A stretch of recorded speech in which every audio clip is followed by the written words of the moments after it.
할렐루야. 예수님께서 이 땅에 오셔서 공생애를 시작하신 때 제일 먼저 이적을 베푸신 곳은 가나 혼인잔치입니다. 예수님이 행하신 7가지의 큰 그 기적 중에서 가나 혼인잔치, 작은 그 가나 혼인잔치가 뭐 그 당시에 부유층이나 권세가 있는 사람이나 뭐 이런 사람이 아니라 아주 작은 그런 어느 마을의 가나라는 곳에, 그리고 아주 평범한 가정의 혼인잔치였던 것입니다. 한 가정이 시작이 되는 곳에 예수님이 제일 먼저 가셔서 이제 기적을 행하셨는데, 요즘의 혼인잔치와 많이 비교가 돼서 좀 마음이 씁쓸합니다.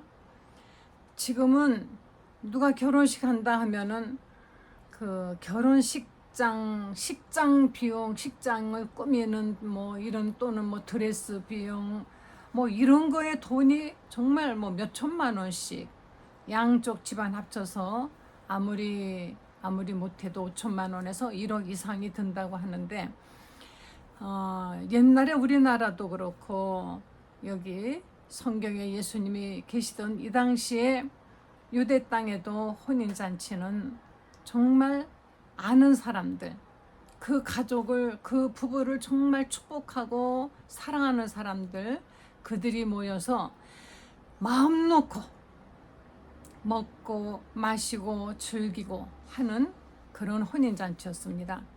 요새 혼인잔치는 축의금 얼마 가지고 왔느냐에 따라서 먹고 가면은 뭐 그런 대로 본전이구나 하고 계산하는 집도 있고, 돈 조금 가지고 와서 뭐 식구 다 데려와서 먹는 그런 얌체족이 있다 해가지고, 혼인잔치라는 것은 우리 이렇게 결혼합니다, 우리를 축복해 주세요 하고 자기를 사랑하고 정말 축복하는 사람들을 불러서 대접을 하는 것. 왜? 일생에 있어서 가장 즐겁고 가장 기쁜 중요한 날이기 때문에 잔치를 베푸는 날이죠.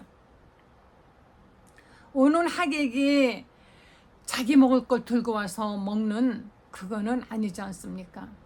그래서 혼인잔치에 비용도 전에는 먹을 음식 같은 걸 하려니까 좀 든다 했습니다. 그랬더니 이제 바뀐 것이, 우리나라의 그 어떤 사치풍조를 없애기 위해서 한동안은 먹을 거 주지 말고 답례품만 주어라 해서 혼인잔치만 가면, 결혼식장만 가면은 타월을 주는 그런 데가 있었습니다. 그래서 봄이나 가을 되면은 집에 타월이 잔뜩 쌓였죠.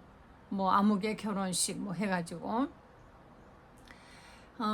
제가 어렸을 때는 가끔 가다가 어머니가 이제 집에 안 계셔서 어디 가셨나 해보면은 그 이웃집에, 아는 사람 집에 잔치가 있어가지고, 결혼식이 있어서 거기 일손이 이제 다 동네 사람들이 다 와서 도와줘서 이제 음식을 만드는 거예요.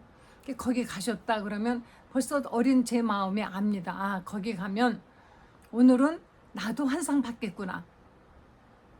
어린애라고 해가지고 너 저리가 뭐 여기서 서서 먹어 이러는 거 없어요. 누구든지 가면은, 그 제가 막 찾아가면 어머니가 얘도 한 상 주라고 하면 조그만 개다리 소반 같은 데다가 그 잔치국수 정말 맛있죠. 잔치국수에다가 빈대떡에 떡 뭐 이런 거 해가지고서는 한 상 줍니다. 그러면 그거를 정말 맛있게 먹었던, 그래서 맨날 혼인잔치 있었으면 좋겠다 이렇게 생각했던 적이 있었어요.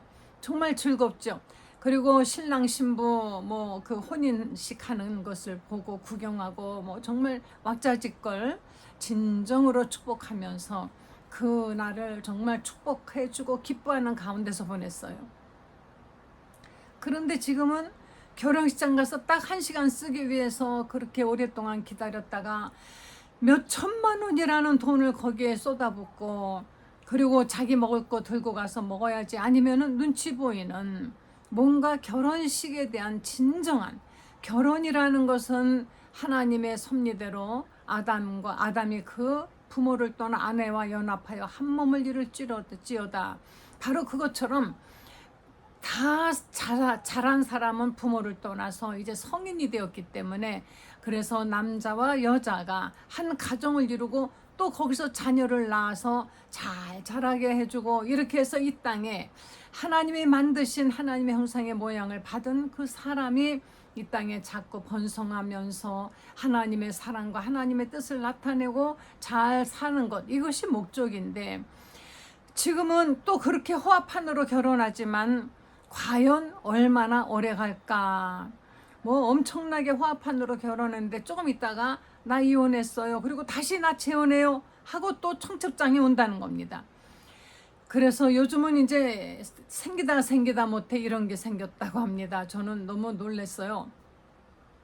비싼 결혼식은 내가 안 한다, 그러니까 오지 않아도 된다, 다만 계좌번호 보낸답니다. 여기로 축의금 보내, 이런 뜻이죠. 계좌번호를 보내는 건 왜 보내겠어요?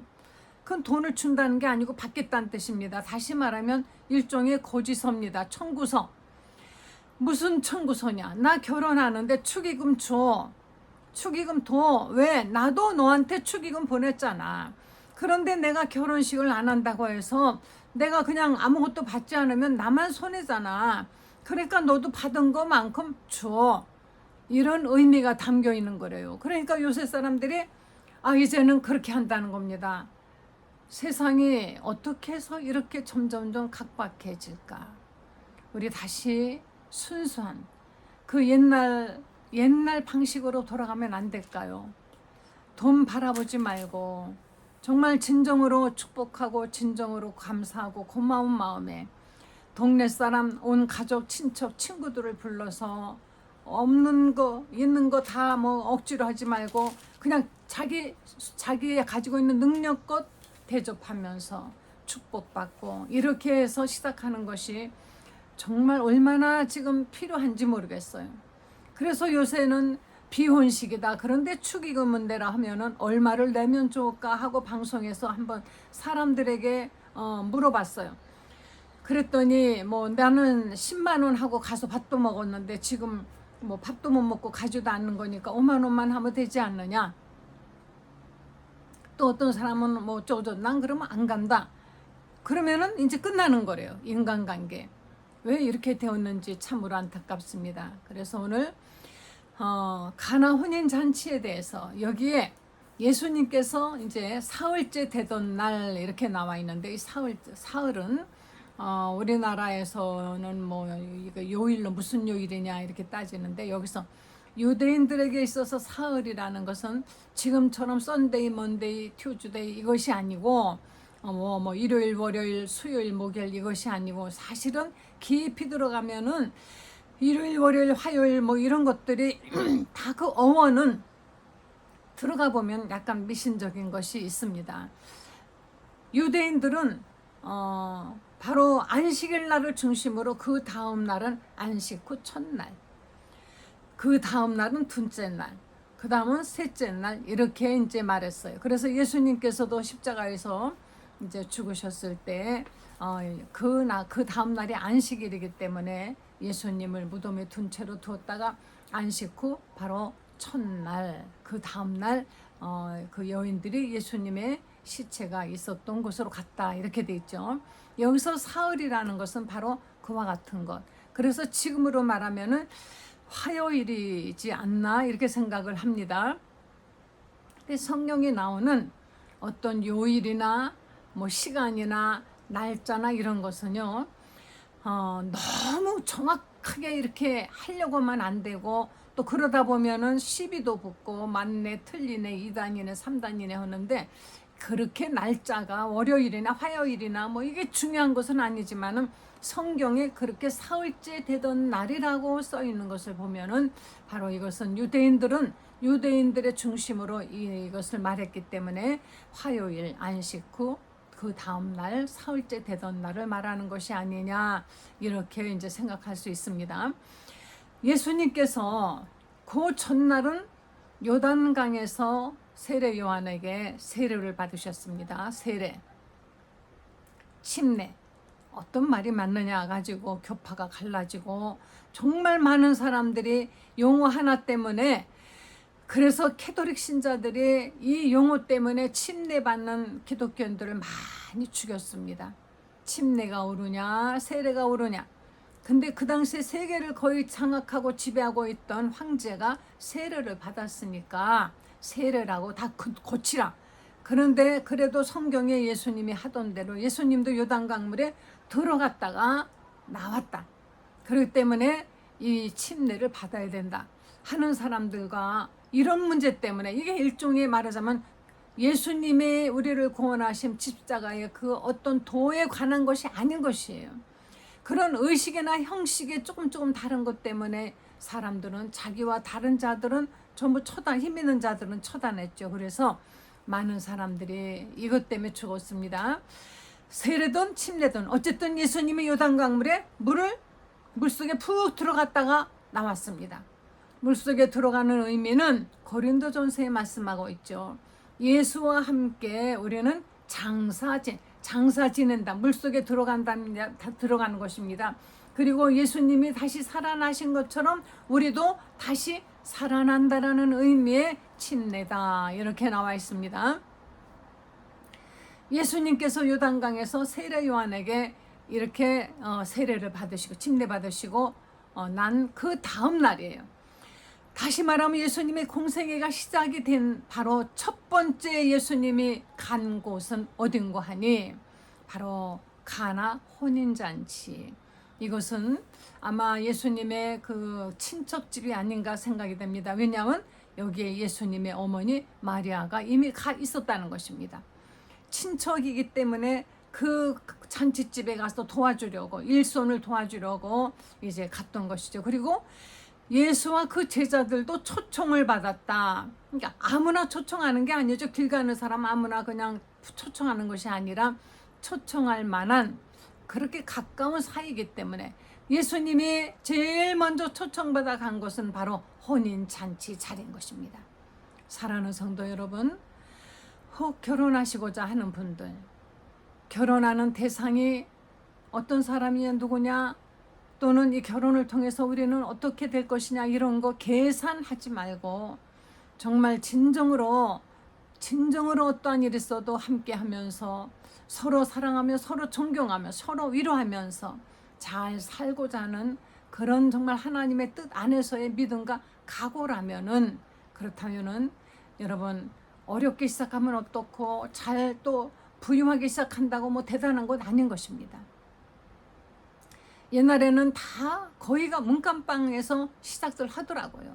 그런데 어느 날부턴가 갑자기 남자는 집을 마련해라, 뭐 어쩌고, 여자는 혼수 이래가지고 집이 이미 마련돼 있고 혼수로 하나도 부족함 없이 꽉꽉 채워놓고 그리고 시작을 하는 것이에요. 더 이상 뭔가 새로 시작해서 채우고 어떤 부족함을 또 그 채우기 위해서 노력하고 하는 어떤 그런 것이 없어요. 이미 다 있기 때문에 그 다음부터는 권태증이 금방 실증이 나가지고 다투기 시작한다는 것입니다. 여기 가나 혼인잔치에 예수님께서 이렇게 초청받아 갔는데 여기는 부자도 아니고 권세 있는 자도 아니었어요. 거기에 대한 설명이 없습니다. 다만 초청을 받아서 갔다. 그런데 유대인들은, 이 사람들은 혼인잔치를 하는데 이 당시에는 정말 며칠을 했다 그랬어요. 정말 며칠 동안 먹고 그 사람들 대접하고 마시고 이렇게 하는데 이 오는 손님 숫자하고 음식을 계산을 잘못해서 포도주가 그만 떨어졌습니다. 다른 거라면 모르지만 포도주는 이거 쉽게 그렇게 구할 수 있는 것이 아니었어요. 왜냐하면은 포도주는 지금처럼 가게 가면 사는 것이 아니었고 포도주를 담그지 않았습니까? 그래서 포도주를 항아리에다가 집집마다 큰 항아리에 담가놓고 이제 혼인잔치가 우리가 있을 거야 하면 그 전해에는 많이 담가놨죠. 혼인잔치에 쓰기 위해서. 그러는데 어떻게 계산을 잘못했는지, 손님이 너무 많이 왔는지 하다 보니까는 포도주가 떨어졌습니다. 그러니 혼인잔치에, 잔치집에 포도주가 없는 것은, 이 당시에 포도주는 지금보다도 지금처럼 소주를 섞은 것이 아니고 그대로 말 그대로 포도주를 가지고 발효시켜서 만든 것이죠. 이 포도주는 또 좀 연하게 해가지고 음료수 대용으로 썼다는 것입니다. 그러니 혼인잔치에 기쁨이 있어야 될 가정에 갑자기 걱정이 찾아왔습니다. 세상 만사 그런 거예요. 마냥 좋기만 하고 마냥 기쁘기만 할 줄 알았는데 생각지 않았던 어려움이 찾아옵니다. 그런데 이렇게 어려움이 찾아왔을 때 너무 신기하게, 정말 신기하게, 이상하게 예수님의 어머니 마리아가 예수님에게 여기 포도주가 떨어졌다 하고 말합니다. 아니, 예수님 보고 어쩌라고요. 예수님이 그러니까 아니, 포도주가 떨어졌는데 왜 저한테 말씀하시나 이렇게 말하지 않고, 마리아도 그래요. 아니, 예수님이 어떻게 포도주를 구해오란 얘기인지, 예수님이 알아가지고 뭐가 어떻게 될 것이라고 예측을 해서인지, 물론 누구보다도 예수님에 대해서 잘 아는 사람은 마리아지요. 마리아는 하늘과 땅, 이 모든 세상 천지에 자신만이 아는 비밀이 있습니다. 자기는 남자하고 한 번도, 아직 요셉하고 아버지, 다시 말하면 남편하고는 혼인 관계에 있었을 뿐이지 아직 혼인이 이루어지기 전에 마리아는 남자를 가까이 한 적이 없는데 천사가 나타나서 내가 아들을 낳아라. 그때 마리아가 아닙니다. 저는 남자를 아직 못해서 아들을 낳을 수 없습니다. 하나님의 성령이 내게 임하신다면, 그리고 하나님의 모든 말씀은 능치 못함이 없느니라 하니까 마리아는 거기서 당신의 말씀이 내게 이루어지시기를 원합니다 하고 해둘래 하고 얘기를 했어요. 그리고 마리아는 바로 임신이 됐습니다. 이 엄청난 순종과 이 엄청난 역사적인 사실을 몸소 체험해서 바로 예수라는 아들을 낳은 사람이 마리아죠. 그러니 예수님을 볼 때마다 마리아는 자기가 어떻게 예수님을 임신해 갖고 그래서 낳았는가 하는 것에 대해서 마리아는 잊을 수가 없는 겁니다. 어떻게 잊겠습니까? 그가 만삭이 되어서 이제 아이를 출산할 때 갑자기 베들레헴으로 갈 수밖에 없게 되어서 거기서도 마구간에서 아기 예수를 낳아서 그 말 구유 안에다가 예수님을 눕혀놨을 때 동방에서 박사들 3명이 찾아와서, 하늘의 천사들이 목자들도 찾아와서는 바로 아기 예수 앞에 절하는 모습을 마리아는 똑똑히 지켜봤습니다. 그리고 꿈에 하나님의 지시를 받아서 헤롯이 아기를 죽이려고 하니까 빨리 애굽으로 도망가라. 이런 모든 지금까지의 과정을 볼 때 마리아는 아들 예수가 보통 우리 사람들이 느끼는 아들에 대한 어떤 늘 염려만 있고 걱정만 있고 근심이 있고 못 믿어 하는 그런 아들과는 분명히 달랐을 것이에요. 그래서 마리아는 바로 혼인잔치 자리에 초청받아 온 예수님에게 포도주가 떨어졌다라고 고합니다. 마리아는 이 위기의 순간에 어떻게 하면 되는가를 아는 사람이에요. 포도주가 없습니다. 사랑하는 성도 여러분, 여러분에게 지금 인생 살다 보면은 어느 날 갑자기 뭔가가 없어서 꼭 필요한 때가 오지 않습니까? 건강이 없습니까? 하나님, 저에게 건강이 없습니다.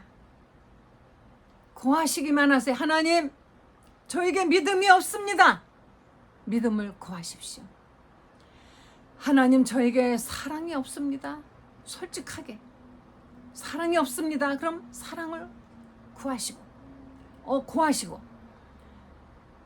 돈도 정말 필요한 것이라면 하나님, 저에게 돈이 없습니다 하고 구하시고, 이 마리아는 예수님에게 지금 여기 혼인잔치인데 포도주가 다 떨어졌다. 그랬더니 예수님께서 마리아에게 여자여, 나와 무슨 상관이 있나이까 내 때가 아직 이르지 아니하였나이다 하고 대답을 했다 그랬습니다.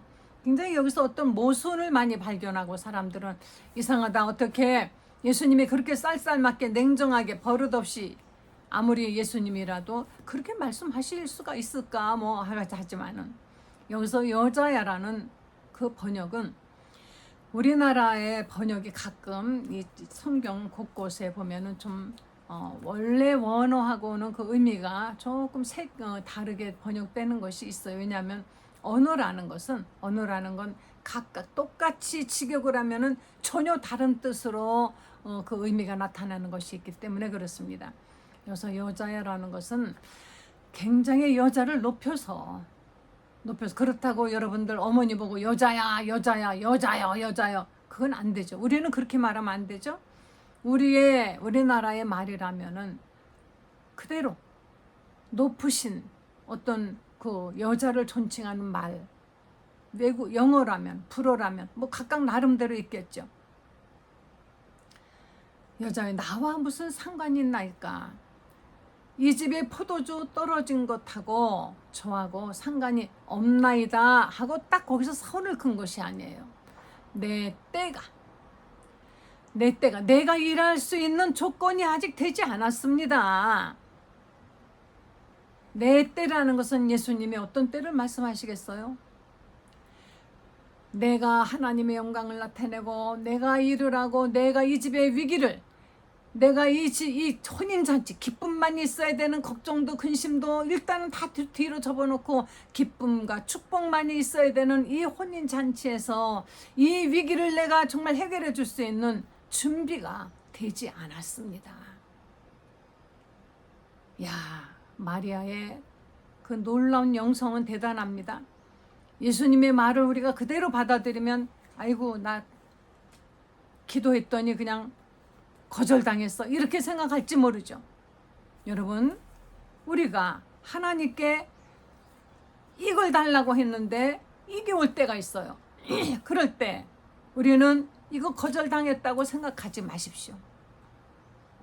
하나님께서 이거보다 먼저 있어야 될 것이 이거이기 때문에 이거를 먼저 주시는 것이고, 이것을 통하여서 정말 중요한 것을 깨닫고 이것을 지배할 수 있는 능력을 갖게 하기 위해서 그렇게 우리에게 오해를 할 수 있도록 또는 깨닫게 할 수 있도록 그렇게 하실 수가 있다는 것입니다. 이 정도 되면 우리는 하나님께 모든 기도가 다 응답이 될 수 있는 것이죠. 기도하는 대로 그냥 딱딱딱딱 바로 응답해 주시다가 어느 때에는 응답이 더딜 때가 있습니다. 그럴 때 우리는 하나님이 왜 이러지? 지난번까지 그렇게도 잘 해주더니 왜 이렇게 마음이 변하셨어? 왜 기도가 내가 약해서 그러나? 너무 걱정되고 불안하죠? 그것이 아닌 것입니다. 하나님께서는 우리에게 뭔가를 순종하고 더 깨닫게 하기 위해서 그래서 지체하실 수가 있는 거예요. 사랑하는 자식이 달라고 하는 대로 넙죽 주면은 그 아이는 뭐가 돼요? 무능해가지고 아무것도 할 수 없는 연약한 그런 사람이 되는 것이죠. 그래서 정말 지혜로운 부모님은 자식을 기를 때 스스로 깨닫고 스스로 개척하고 스스로 이겨낼 수 있는 기회를 준다는 것이에요. 저는 그렇게 하나님을 믿기로 했습니다. 나에게 얼른 하나님의 응답이 어떤 때는 잘 오다가 어떤 때 갑자기 탁 브레이크 걸리듯이 안 될 때 하나님이 나에게 무엇을 원하시나 다시 돌아가서 하나 점검하고 제대로 자 이렇게 생각을 하고 돌이켜서 우리가 하나님 앞에 돌이켜 생각하며 회개하고 할 때 하나님께서는 그 뭔가 엉킨 것만 풀어버리면 해결되도록 해주시는 것입니다. 마리아는요, 예수님의 이 대답을 듣고서는 섭섭하다 한 것이 아니라 바로 이 마리아의 영성은 대단합니다. 거기 하인들에게 너희에게 저분이 무엇을 시키든지 그대로 하라. 무슨 말씀을 하시든지 그대로 하라는 것입니다. 그러니까 예수님이 뭔가 말씀하실 거를 이미 알았던 것이죠. 예수님이 하인들에게 말합니다. 그 당시에 유대인들은 집집마다 문 앞에 큰 항아리가 몇 개씩 놓여 있었어요. 왜냐하면 이 사람들은 밖에 나갔다가 집에 돌아오면은 반드시 손발을 깨끗하게 씻고 또 밥을 먹을 때도 꼭 씻었어요. 그래서 그렇게 물 항아리가 큰 것이 있는데 거기에다가 거기 물 항아리에 물을 갖다가 가득 담으라. 포도주 떨어졌대는데 왜 물을 담으라고 물을 주시려고 하시나? 어쨌든 하인들은 무슨 말씀을 하시든지 그대로 하라에 순종했습니다. 할렐루야. 우리는 무슨 말씀을 하시든지 순종하십시다. 그랬더니 가득 채우니까 이제 그걸 떠다가 거기 연회장에게 주어라. 물을 분명히 부었는데 물을 떠다 주라는 것입니다. 이 하인들은 무슨 말씀을 하시든지 그대로 하라는 말씀대로 물을 떠서 갖다가 주니까 다시 말하면 끝까지 순종하니까 물이 뭐가 됐어요? 포도주가 되었다 그랬습니다. 할렐루야. 물이 포도주가 되는 역사. 야, 물이 포도주 되면은 재벌되죠. 하나님 예수님께서는 그 당시 거기서 필요한 만큼만 주신 거예요. 어떻게 해서? 순종하는 자들에게. 물이라 할지라도 이해할 수 없다 할지라도 하라는 대로 채우고 하라는 대로 갖다 주고 했더니만은 물이 포도주가 되었는데 그 하나님의 말씀에 순종하여 얻어진 포도주는 사람이 먼저 만들었던 그 집에 있었던 포도주보다도 훨씬 더 맛이 좋았다 그랬습니다. 하나님이 주시는 모든 것은 우리가 상상했던 것보다 더 좋은 것이라는 것을 여러분 꼭 믿으시고, 자기가 원하는 대로 너무 사람이 자기 주장이 강하고 자기 생각이 너무 똑똑하고 너무 그렇게 하려고 하지 마세요. 그러면은 자기 한계밖에 못 가져요. 그러나 오히려 그냥 좀 모자른 듯 하나님의 말씀에 순종하는 사람은 자기 한계 이상을 벗어나서 훨씬 더 크고 좋은 것을 받고 누릴 수가 있다는 것을 아시고 채울 수 있는 공간을 남겨두십시오. 너무 꽉 자기 생각으로 너무 꽉 채우지 마세요. 하나님이 채우실 수 있는 공간을 많이 남겨두시고 순종만 하신다면은 하나님이 주시는 것은, 하나님이 채워주시는 것은 사람이 상상할 수 없었던, 사람이 이때까지 경험했던 것보다 훨씬 더 좋고 놀라운 것이라는 것을, 그래서 크고 놀라운 것을 너에게 보이리라 하셨던 하나님의 그 말씀대로 내 입을 크게 열라. 네가 내게 나와 부르짖으라. 그러면 이제까지 내가 한 번도 보지 못했고 경험하지 못했던, 이제까지 듣지도 못하고 정말 경험하지 못했던 것들을 보게 되고 만지게 되고 하게 되리라는 성경의 이 모든 말씀들처럼 가나 혼인잔치에서 이렇게 순종했더니, 이렇게 주님께 맡기고 순종했더니, 여러분 위기 걱정 마세요. 예수님께 맡기십시오. 그리고 순종하십시오. 그저 하나님께서 어떻게 하시던 걱정하지 마세요. 왜 물을 갖다 부으라 그러시나 걱정하지 마세요. 아니 왜 물을 갖다가 주라고 하시나 걱정하지 마세요. 걱정은 하나님께 맡겨버리고 우리는 그저 좀 모자르는 사람처럼 순종만 하면 됩니다. 왜 이렇게 우리는 좀 바보같이 좀 모자르는 듯하게 순종 안 하고 전부 자기가 잘해야만이 마음이 풀립니까? 내가 완벽하게 다 할 것 같으면 하나님의 도움이 필요가 없습니다. 우리가 하나님께, 우리가 식사를 하기 전에 하나님께 기도합니다. 하나님 이 밥을 주시기를 간절히 간구드립니다. 못 믿겠습니다. 주세요 주세요 이 밥을 주세요 이 밥을 주세요 하지 않지 않습니까? 이미 다 만들어 놓은 밥 하나님이 이렇게 좋은 음식 또 먹게 해주셔서 감사드립니다. 이렇게 맛있는 음식 잘 먹고 잘 소화시키고 건강하게 살며 하나님께 영광되게 하옵소서.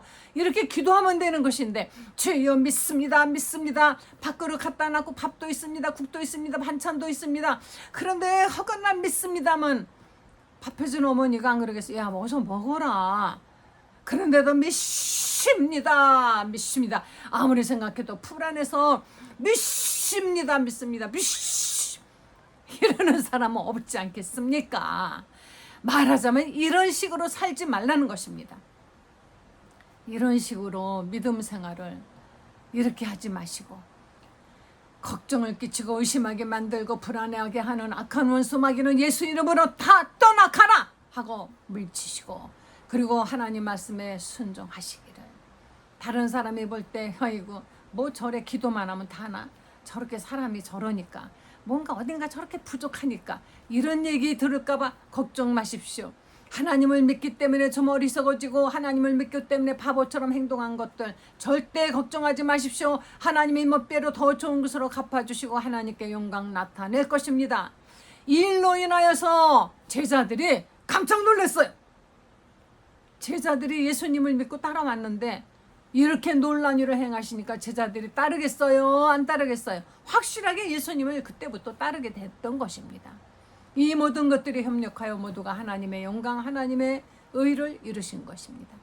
여러분 모든 가정에, 심령에, 하시는 일에 모든 여러분의 사랑하는 자녀들 위해 이 같은 역사가 있기를 간절히 축원드립니다. 기도하시겠습니다.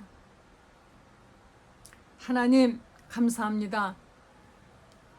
우리가 하나님이 말씀하시는 그 모든 말씀이 다 이루어질 줄을 믿고 오직 순종하고 응답하던 줄을 믿고 먼저 감사드리는 저희들 되게 주시옵소서. 모든 일에 기도와 감사를 드리라고 하신 말씀대로 감사가 넘쳐나는, 아직까지는 이 눈에 아무것도 안 보이고 손에 쥔 것 없어도 감사를 드리는 사람들 되게 합시고, 가나 혼인잔치에 있었던 기적이 사랑하는 성도들의 가정에 있게 하여 주시옵소서. 예수님 이름으로 기도했습니다. 아멘.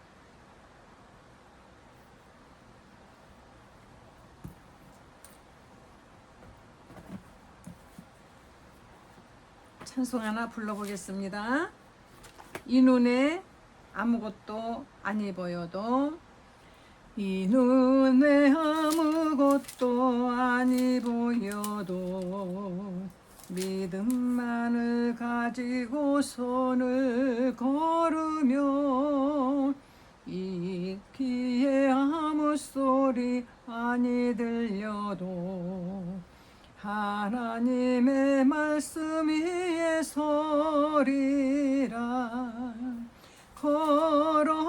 걸어가세 믿음 위에 서서, 나가세 의심 버리고, 걸어가세 믿음 위에 서서, 눈과 귀에 아무 증거 없어도 이 눈에 보기에는 어떠하든지 이미 얻은 증거대로 늘 믿으며, 이 맘에 의심 없이 살아갈 때에 우리 소원 주 안에서 이루리. 걸어가세 믿음 위에 서서, 나가세 의심 버리고, 걸어가세 믿음 위에 서서, 눈과 귀에 아무 증거 없어도 주님의 거룩함을 두고 맹세한 주 하나님 아버지는 참 미쁘다. 그 귀한 모든 약속 믿는 자에게 능치 못할 무슨 일이 있을까. 걸어가세 믿음 위에 서서,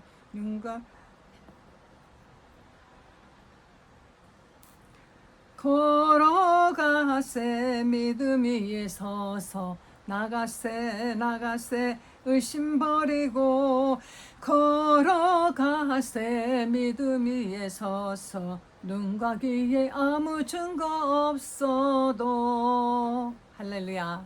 꼭 승리하십시오.